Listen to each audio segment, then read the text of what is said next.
Now, I'm glad to let you know that Whitemoney is fast becoming the people's favorite, as we've seen his fan base on Instagram outgrow that of Maria. And that's simply because a lot of people can relate to him. He's quite relatable, he's lovable, he's endearing, and he's never been one to be caught gossiping. But then again, he told his housemate about his life, a heart-wrenching story that could get anyone tearing up, of how a so-called man of God did something to affect his destiny as a person. He also went further, telling us how he lived under the bridge, Ojuelegba Bridge to be precise, pooping in nylon. I mean, like, you need to listen to what this guy had to say. It's quite lengthy, but I had to find a way to cut it short for you. All right, so take a listen. I never knew that was going to be my reality in 3 months to come. So now these guys literally don't have a toilet. So they go to the canal. You know what the canal is now? You just poo and the water, the canal, and the water just takes it out. There's a canal in between Ojuelegba there. She just takes it out. So he took me there the first day. I almost fell into the canal. So what I do is that I buy a lot of black nylons, and the ladies are upstairs, they literally see you naked, shitting and everything. So when I do it, I wrap it, and maybe as in the same video, I don't throw shit. You're past the windows.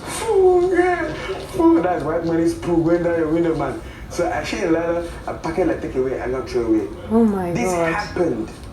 And one thing about me is that if you know me from day one, even when I had 0 kobo, I've always dressed nice. So then, in that place, that is how the spirituality comes in. I met the so-called man. I won't call names and everything, but I'm going to speak in parables now. So if you're smart, I hope you understand. I met a so-called man who liked my craft, liked everything, and said he wants to help me. And I met this man, and this man literally gave me a license to his studio and everything. He's a man, a so-called man of God. And the man did some things to me that really made some effect on my life till today, if not for an amazing woman who saved me. So the man did some crazy shit that affected my destiny as a person. That literally made me from, this is me living in an uncompleted building, under the bridge, eating in Yakalaba's place, drinking my chai and everything today. And the next day, this is me having like 1.5 million in my account with a brand new SUV and everything. You know, I enjoyed it for 1 year, 6 months, and within 1 year, 6 months, everything again. And I went back to that level. Now worse than that level.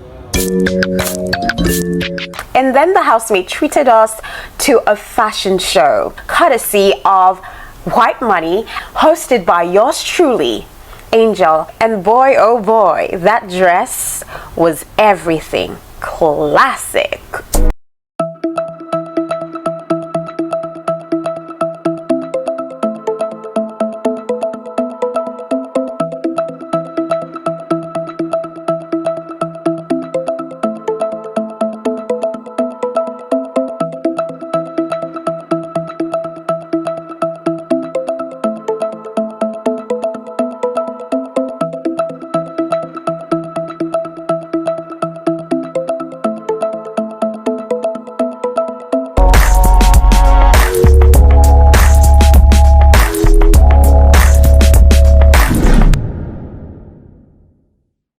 And Liko Rose stood out for me in a very funny way, because she was asked on how she thinks climate change has affected the economies of the world and what can be done to fix these adverse effects. She was just rambling. Just take a listen. Some countries get too cold, and some countries get too cold and the animals don't get enough shelter.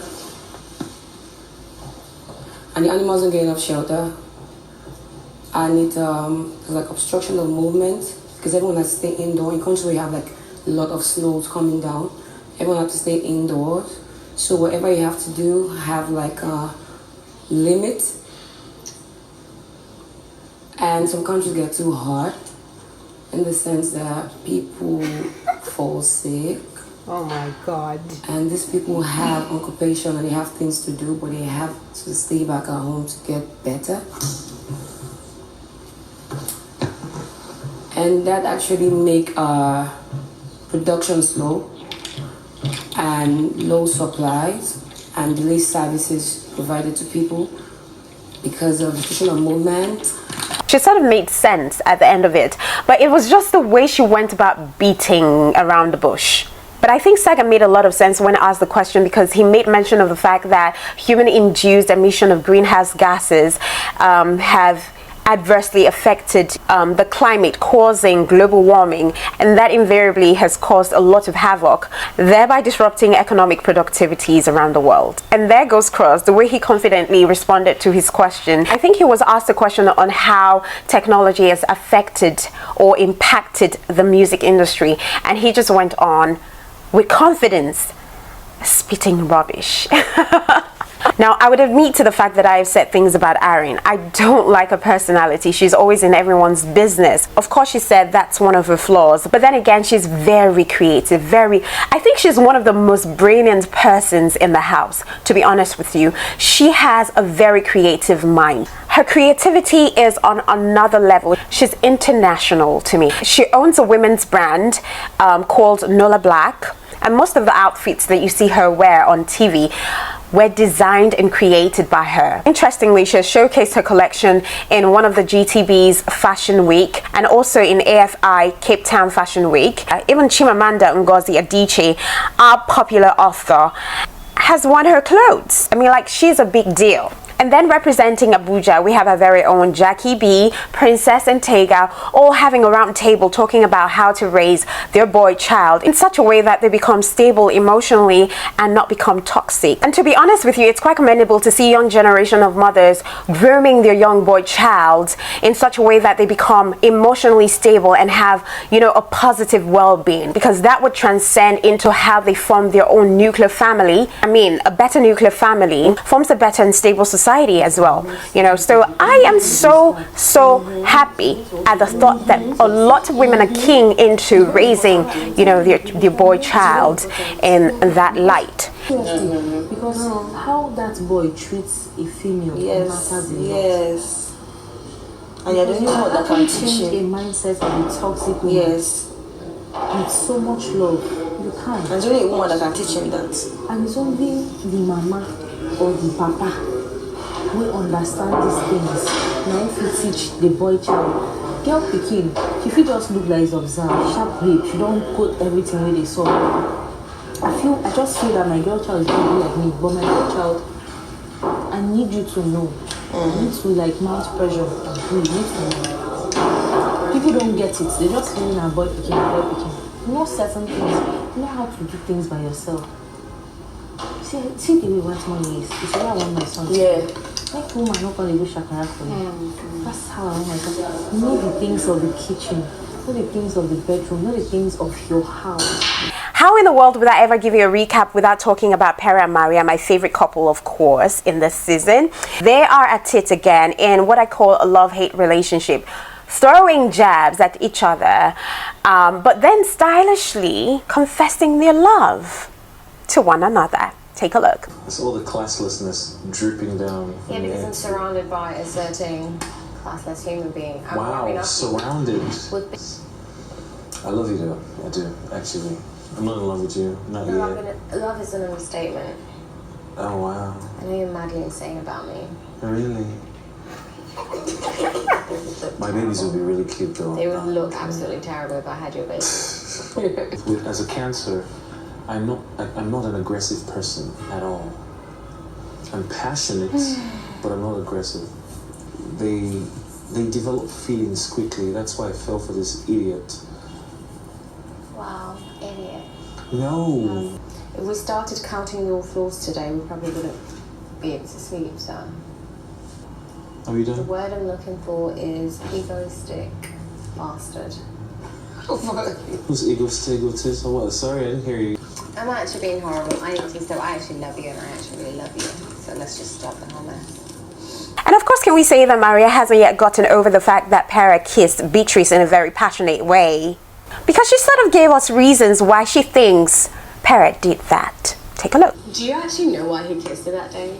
Right. He was just trying to show all the girls, like, oh damn, yeah, this is what you could be getting if you know you come to me. This is how I drop it down.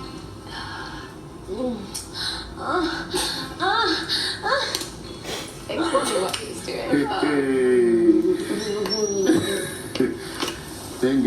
Now, I've got to be honest with you, I really don't know what game Pere is on to, if he's actually playing a game, but I do know that he's a villain. Now, every season on Big Brother Naija show has got a villain, and he's been playing it real cool. Like, that's his personality, but he comes off as a villain. The previous villains that we have were Tacha, Cece, V, who else again? I can't remember, but these are the ones that I know.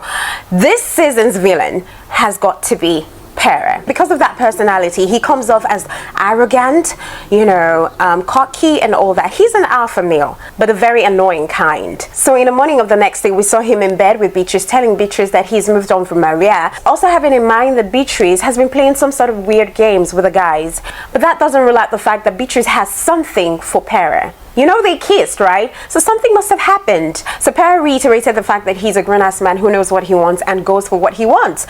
So he would not be seen chasing after someone who doesn't feel the same way for him. And I was attracted to Maria. Was attracted to Maria, but Why are you always quick to move on? I'm quick to move on because, for one, look, I know what I want. I'm a grown man. I'm 36 no be beans. At this age, I'm not 24, 25 or 26 where, okay, I want to just play around and have fun and just you know, just go with whatever.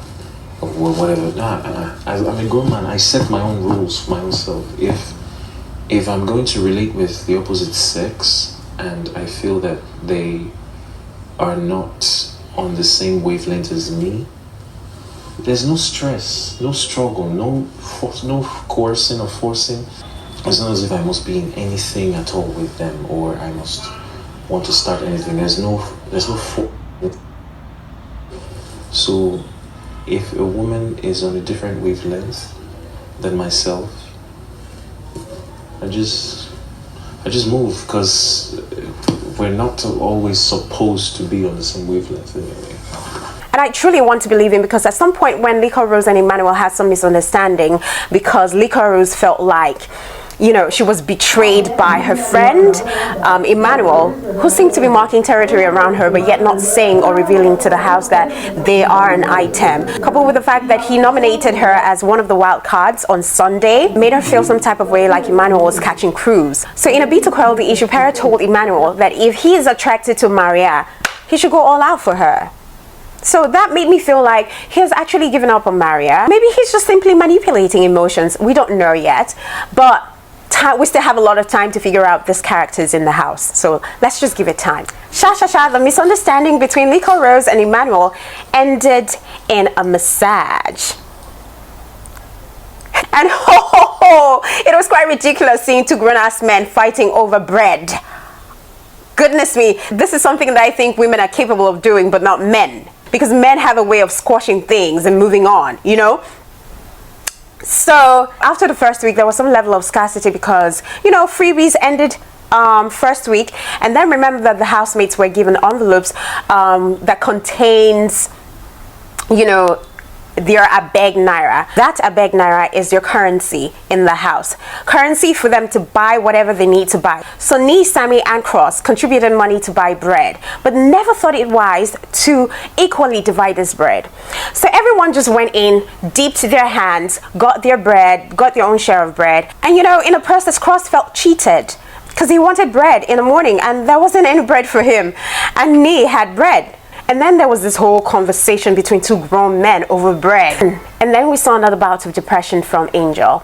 Of course, it's not something that she hides. She's been suffering from depression. If you could remember last week, she had a conversation with Yusuf on depression and how she wants to create awareness on mental issue, because Nigeria as a whole, we're not taking mental issues seriously. And I think that's a good one. But seeing her break down and cry was really heartbreaking.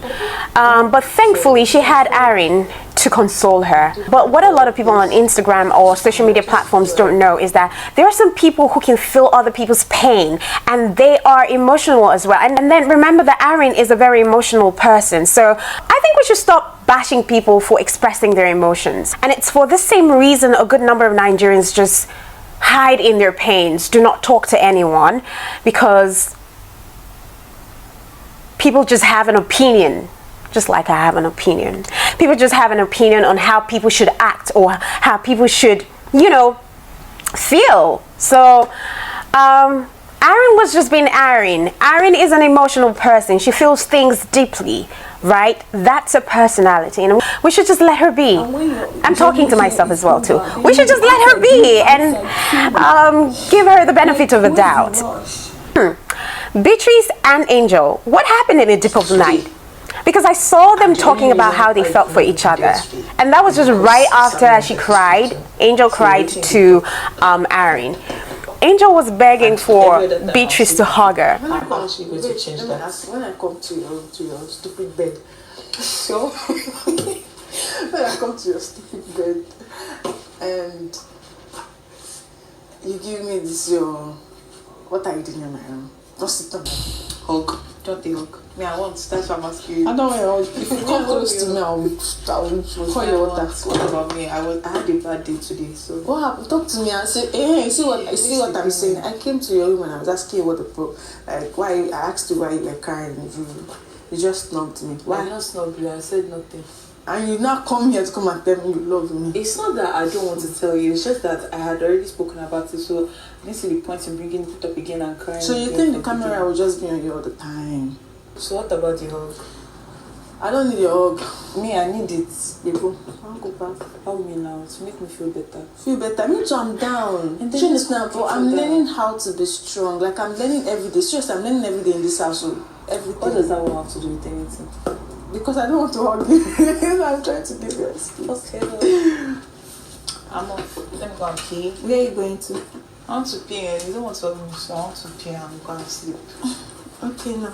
Bye.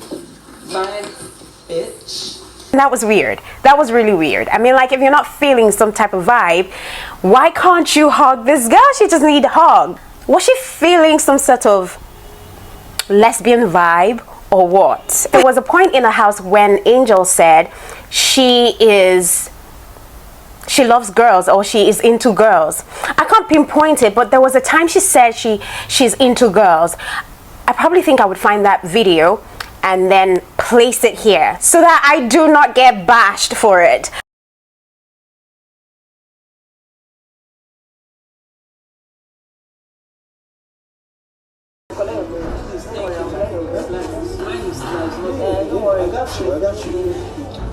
It sort of made me feel like Beatrice refused for a reason, but we're going to find out later, all right? So these are some of the things that transpired. That would be all for this video. In case you can't catch up on all of the events happening in the Big Brother house right now, I would be giving you all of the important highlights that you missed out throughout the day while you're busy doing other things, okay? So keep it locked. My name is Jane Lawrence, aka Juicy Jane. I come with a lot of juice. Don't you forget to subscribe, share with your friends and families, and then let's grow this family, all right? Till next time, mwah.